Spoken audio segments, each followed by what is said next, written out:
So this Bitcoin ETF, spot ETF for the U.S. markets, really as foundational and as big a deal as people are making it out to be.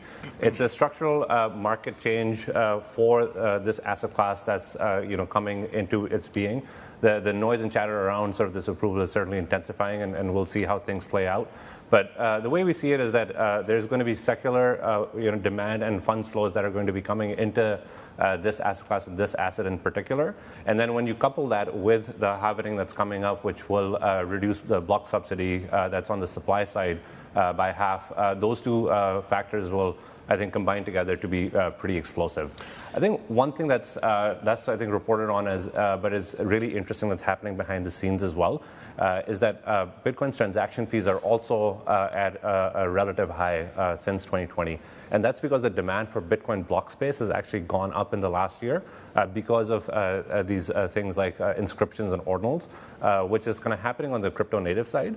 But what it will effectively do is it is providing additional miner revenue and additional security for the long-term future of the Bitcoin blockchain. But in the wake of FTX, doesn't the right, and I'm talking globally here, doesn't the right regulatory framework need to be in place in order to see those secular flows that you refer to, Hassan, come in when the Bitcoin ETF does start? 100%.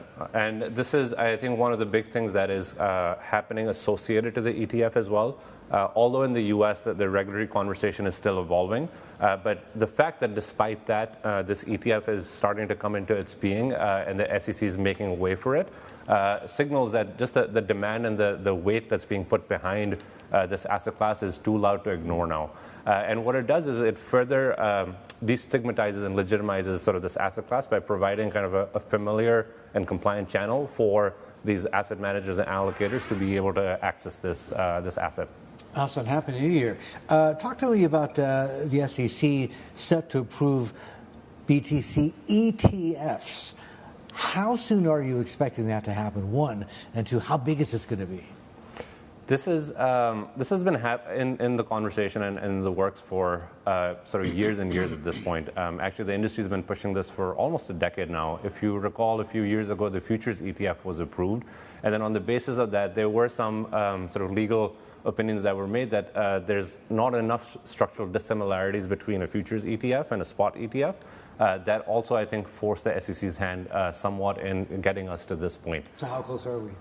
Well, January 10th is the deadline that everyone's sort of looking at in terms of whether the SEC formally sort of approves it or defers it further. So it's not a done deal, but where the market and consensus seems to be is that this is sort of inching closer, especially signaled by the level of technical questions and diligence that the SEC team has been doing with these issuers. And if we get the green light, or if the SEC gives the green light, how big is this going to be? Well, one way to look at it, one signal to think about is that the 30 trillion advised kind of wealth management industry in the U.S. currently is locked out from accessing this asset class. Wealth managers such as Merrill Lynch, UBS, and whatnot, they have a certain way that they do things, and there's a certain way that they construct portfolios. Their clients have been asking them for years, hey, I just want all my assets in one place, and I want some exposure to this asset class, whether it's for price appreciation, whether it's for fiat hedge or inflation hedge and whatnot. So I think this will then make these portfolios more efficient, and I do think that this will start getting recommended soon. Hi, I'm Emily Tan, and thanks for watching CNBC. You can check out more of our videos by clicking on the boxes on the screen, and don't forget to subscribe to the channel for more. Thanks for watching.